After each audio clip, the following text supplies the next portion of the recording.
Asiradu yokusi wa muda fina bawan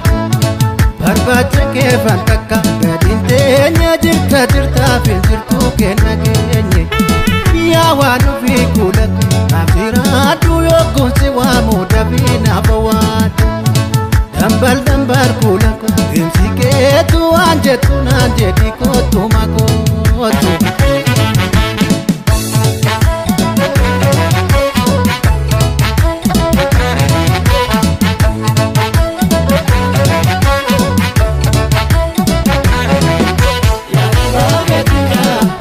Mararonu walwamnu michuku Wadigabetia Yeduda kanu tinafu marafu Wadigabetia Jalala Kenya kichube michuda Wadigabetia Kisa wali barrerefu marefu Wadigabetia Ugade bona bishalaga Kenya Wadigabetia Irranu lala numeke si Kenya Dibabe diya nu fakatani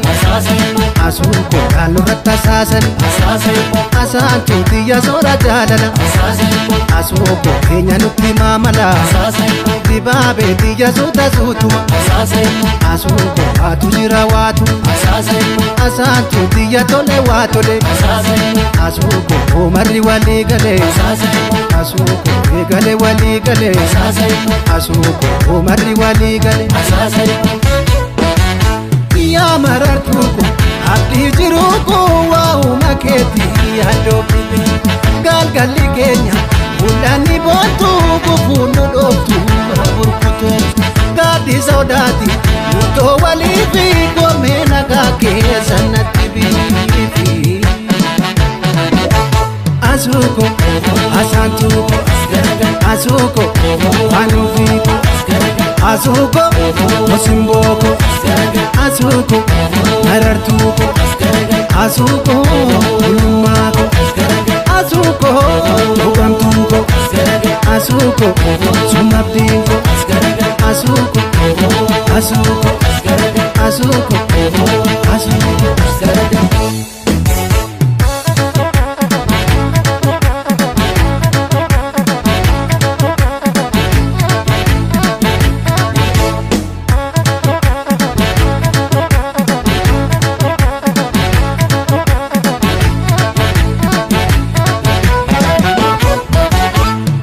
Wanu fi kulaku Naftiradu yokusi wa muda fina bawan Kupule kata jiru Wantarane Kenya tapo muftiru no bintane Ya wanu fi kulaku Naftiradu yokusi wa muda fina bawan Nato duga kabaja Dimsiketu anjetu nanjedi kotu makotu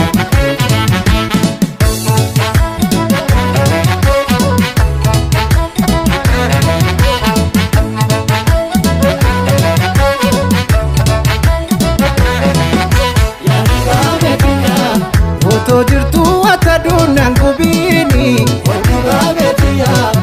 Usena nyachu jira kulumani Wadigabetia Jalala kefan jira gundabate Wadigabetia Omusene sudero farkalate Wayo Wadigabetia Wauma ketan puse basa yada Wadigabetia Kansi dibet nas dibetu manada Dibabe diya nu fakatani Asuko kalu ratta sasani Asantu diya sora jalala Asuko kenya nuti mamala Dibabe diya suta sutuma Asuko watu jira watu Asantu diya tole watole Asuko omari wali gale Asuko egale wali gale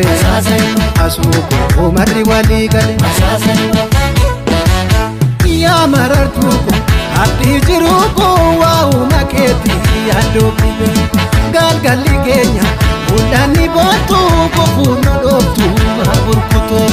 gadi saudati uto walifi gomena kake sanati bifi Asuko Asantuko Asuko Anufiko Asuko Osimboko Asuko Marartuko Asuko Bulumako Asuko Bukamtuko Asuko Sumabdinko